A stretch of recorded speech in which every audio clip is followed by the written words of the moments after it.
مړه وایې که غوزار دی نو یا دلته او یا هلته مړه وایې که غوزار دی نو یا دلته او یا هلته اوس چې امر د سرکار دی نو یا دلته او یا هلته او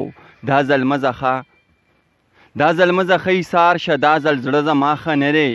زویه څه دي خو روزګار دی نو یا دلته او یا هلته او څه مې دلته درته وکړو څه به هلته درته وکړم څه مې دلته درته وکړو څه به هلته درپته وکړم را په غاړه انتظار دی نو یا دلته او یا هلته او ښځه ټیک شوه جي صحیح شوه ښځه ټیک شوه جي صحیح شوه دا به نسکو دا حرام دي شیخه منمه خمار دی خو یا دلته او یا هلته او دومره صبر خو به خدایه نو بیخي زما ونشي دومره صبر خو به خدایه نو بیخي زما ونشي زه بیمار یم او دا هنار دی نو یا دلته او یا هلته ګرانو مینوالو یو ځلې بیا پروګرام ادبي ملګرو کې ستاسو ورور ستاسو ملګری صاحب مانیروال یو ځلې بیا تاسو ته مخاطب شو د خپل طرف نه د خپل ټیم د طرف نه درته سلامونه کوم او ملګرو بخښنه درنه غواړم ورځې وشوې چې ویډیو مې نه ورکړې سو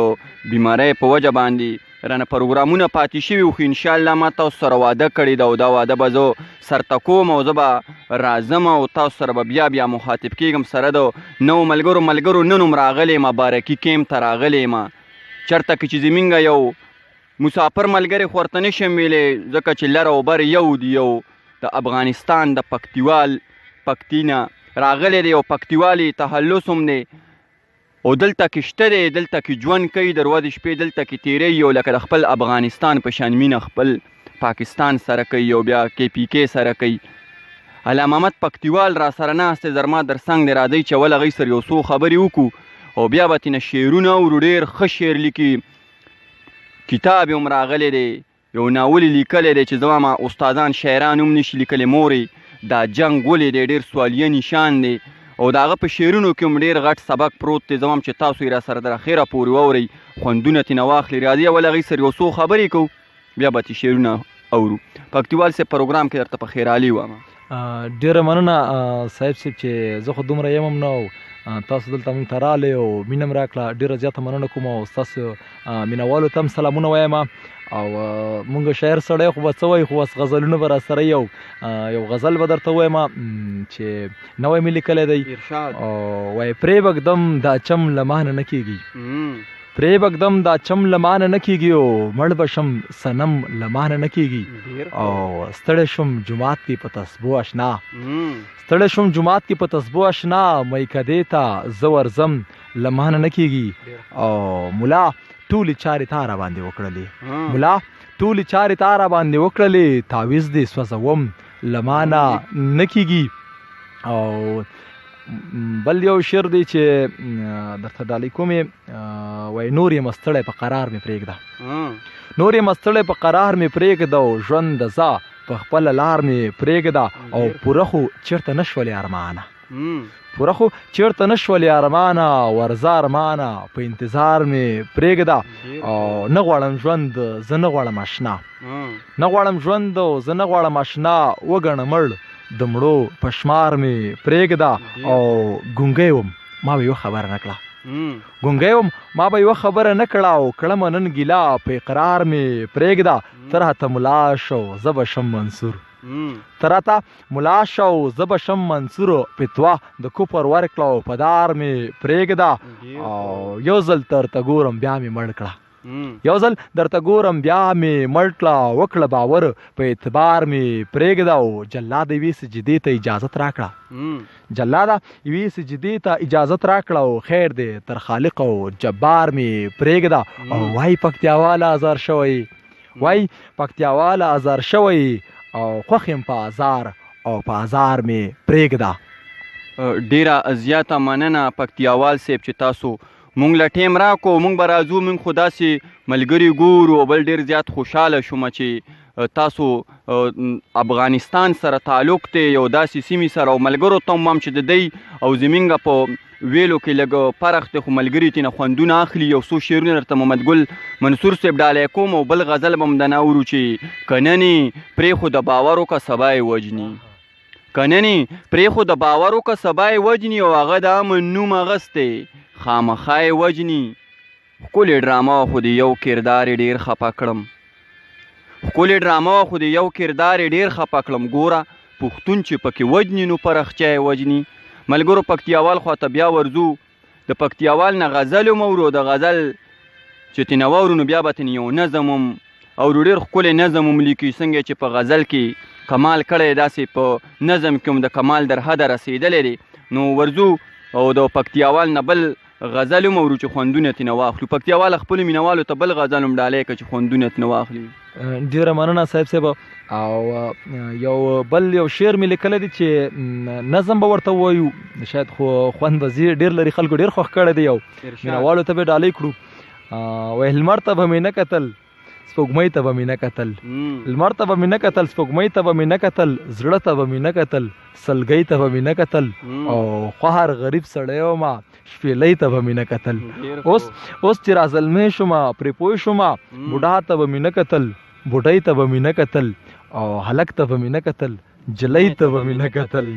او اوس چې شوم مین د سره تیر شومه اوس چې شوم مین د سره تیر شومه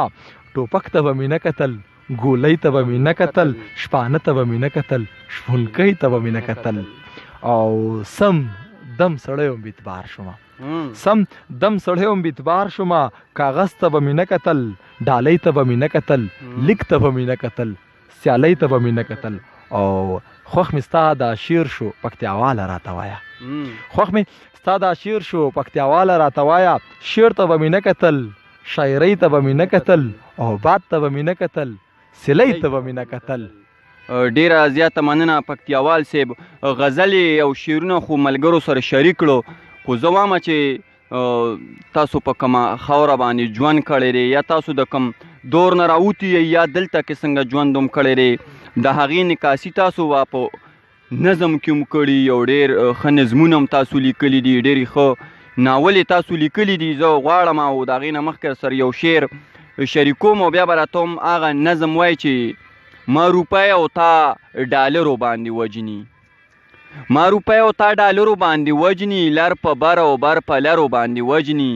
پښتانه په ټوپک نه مړي لیونیه پښتانه خلک خبرو باندې وجني ملګرو راځئ پکتیاوال خواته ورځو او نظم ترې نه اورو او خوندونه ترې نه اخلو پکتیاوال صاحب خپلو مینوالو ته نظم هم ډالۍ کړه چې ډېره مننه صاحب مینوالو ته به زه خپل نوی نظم هم ډالۍ کړم د دې قام په موږ حق ده او دعوه یې کوو هغه که لر او بر قصې موږ ډېرې نه کوو چې مثال لر او بر موږ ته ټول یو پښتون ده چې هغه که په هر ځای دی یو وروڼه یو او زه له ټولو پښتنو سره مینه کوم زه یې دې قام دعوه کوم په دې قام په موږ باندې حق ده خو یو نظم د خبرې اوږدېږي چې زه به څنګه نه ځورېږم زه به څنګه نه ځورېږم چې سکولونه په اور سوځي جوماتونه په اور سوځي لفظونه په اور سوځي قرآنونه په اور سوځي دا نښه د قیامت ده د قیامت نه زه وېرېږم زه به څنګه نه ځورېږم زه به څنګه نه ځورېږم چې انسان شو بې اعتباره اوس میزان شو بې اعتباره چې جهان شو بې اعتباره هر ارمان شو بې اعتباره چې اذان کړي زما په غوږ کې دغه په خوله چې کافر کېږم زه به څنګه نه ځورېږم زه به څنګه نه ځورېږم چې خیال نه کړې دې زاري ته ته ګوره دې ښکاري ته او بچي د ازاري ته او زمونږ ناچاري ته او مثال مې د مرغه دی چې بې وخته زه ښکار کېږم زه به څنګه نه ځورېږم زه به څنګه نه ځورېږم انګریزی ټوپک دې راوړو او روسۍ ټوپک دې راوړو دا پردی ټوپک دې راوړو لیونی ټوپک دې راوړو په خپل منځ کې سره وژنو زه په هر څه ښه پوهېږم زه به څنګه نه ځورېږم زه به څنګه نه ځورېږم چې پښتون را نه خفه ده او بدلون را نه خفه ده چې سکون زمونږ نشته اوس سکون را نه خفه ده چې لیلا یې دلته مړه شوه اوس مجلون را نه خفه ده او د وخت لاسونه سره دي زه د وخت نه بېزارېږم زه به څنګه نه ځورېږم زه به څنګه نه ځورېږم په کابل په کندهار کې په نیمروز او په تخار کې په هنګو په ړه چنار کې هم په کلي هم په ښار کې دا زما وینه بهیږي د ظلمونو په قطار کې دا زما وینه بهیږي زه د امن یوه کښتۍ یم د غماس په زور ډوبېږم زه به څنګه نه ځورېږم آخري مقطع درته وایم نظم اوږد دی چې دا زه به څنګه نه ځورېږم دا سړی چې پکتیاوال دی دا څومره د کمال دی دا چې سولې تلیوال دی دا د امن کلیوال دی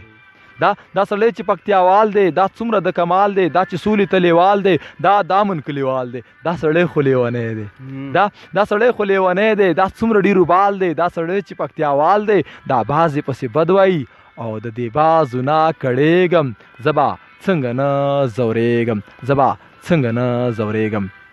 ډیره زیاته مننه پکتیاوال صاحب. ملګرو شعرونه هم واورېده او نظمونه هم واورېده هغه په تاسو باندې پرېږدمه او ډېر زر به وي چې په یو بل پروګرام کې به بیا تاسو سره مخاطب کېږو. د هغه دمه پورې خپل قربه صاحب مانیروال له ورکړي اجازت د لوی الله په امان.